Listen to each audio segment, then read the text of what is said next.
for this couple that they will take into their marriage. I commend you. Simon and Rosaline, do you give your blessing to this marriage? Peter and Alice, give you our blessing. We give you our blessing. And Peter, we welcome you into our family.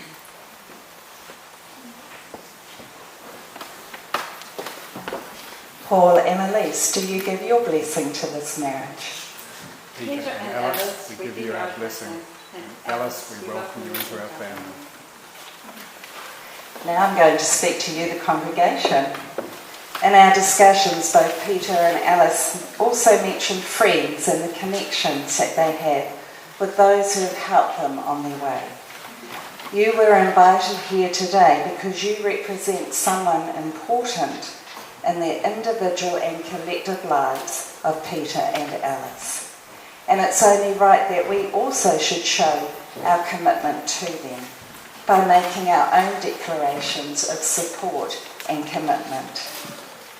Do you, the family and friends of Peter and Alice, promise them your love and support in their life together? We do. We're now going to sing a beautiful hymn, Lord of all hopefulness.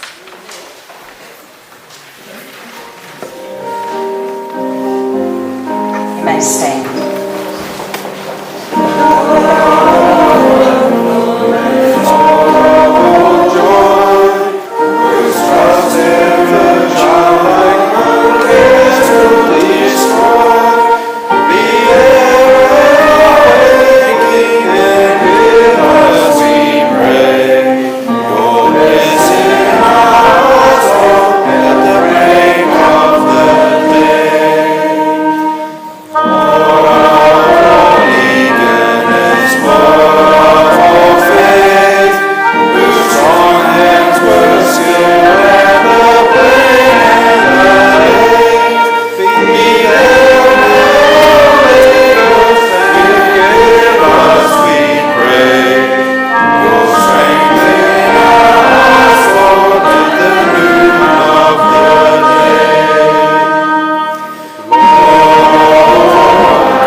Welcome.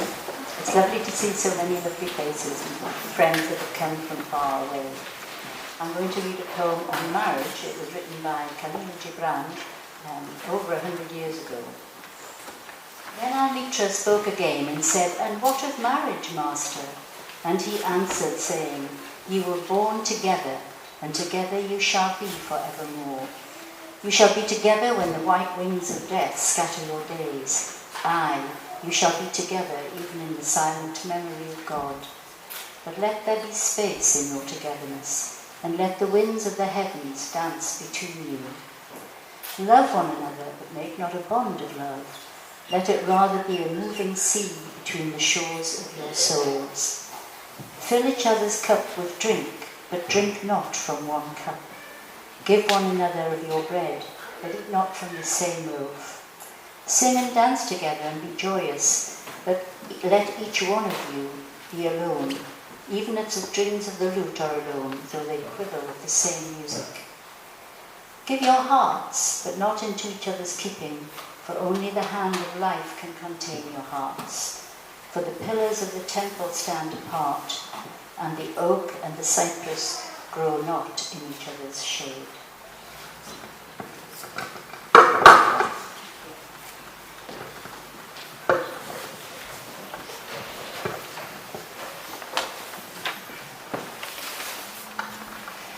When this commitment is seriously made and continuously fulfilled, it leads to the richest and most rewarding of human relationships. A good marriage must be created.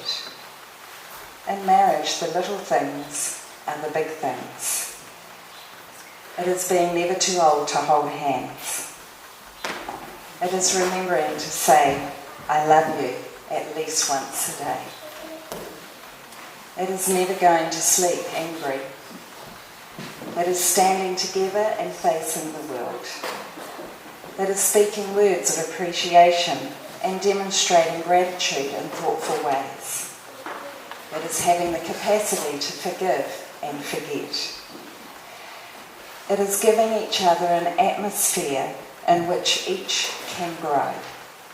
It is a common search for the good and the beautiful.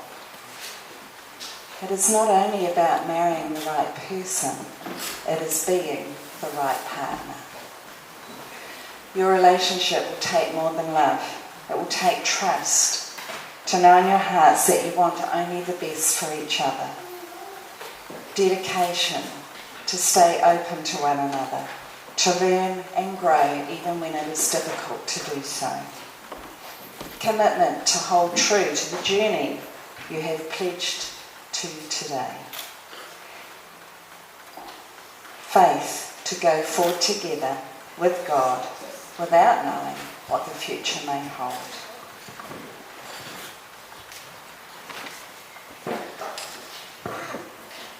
Now the law requires me that each of you should declare before me and at least 2 other witnesses that you're freely entering into this marriage.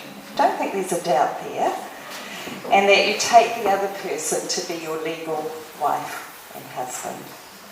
Therefore, Peter and Alice, do you believe that it is the purpose of God for you to enter into marriage with each other, and do you freely do so? Pardon? Okay, we will. Peter, will you take Alice Ruth Emerson as your wife in marriage? Will you stand by her no matter what happens, respecting her individuality, understanding her needs, accepting her changes, and enjoying her love? Will you love her, comfort her, honour and keep her in sickness and in health, and be faithful to her as long as you both live? I will. Alice, will you take Peter Luke Hofstede as your husband in marriage? Will you stand by him no matter what happens, respecting his individuality, understanding his needs, accepting his changes, and enjoying his love? Will you love him, comfort him, honour and keep him in sickness and in health, and be faithful to him as long as you both live? I will.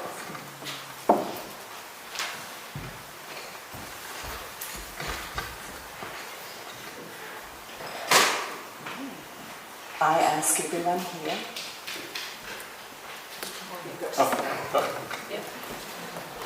I ask everyone here.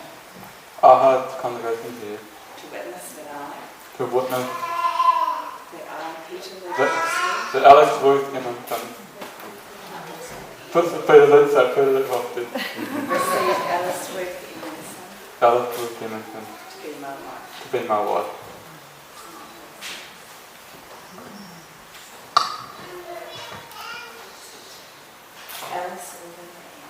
Alice, all that I am, I give to you, and all that I have, I will give it to you, and whatever the future holds. I will love you and strengthen you and strengthen you as long as we both show it. as long as we both live. This is my solemn pledge. This is my solemn pledge. I ask everyone here I ask everyone here to witness that I, Alice Ruth Emerson, receive Peter Luke Hofstede to be my husband. to be my husband.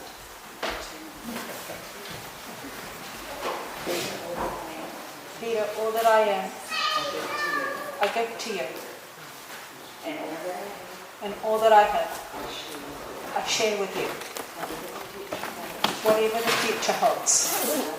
I will love you And strengthen you, as long as we both show it. as long as we both show it. This is my solemn pledge. This is my solemn pledge. I think she means it. Wedding rings serve as a symbol of the vows that you have just spoken. They are the outward and visible sign of an inward and invisible love that binds your hearts together. As they are of the finest earth's materials, so your love is of the richest of spiritual values. As rings are without edge or seam, having no beginning and no end, so they symbolise the perfection of a love that cannot end.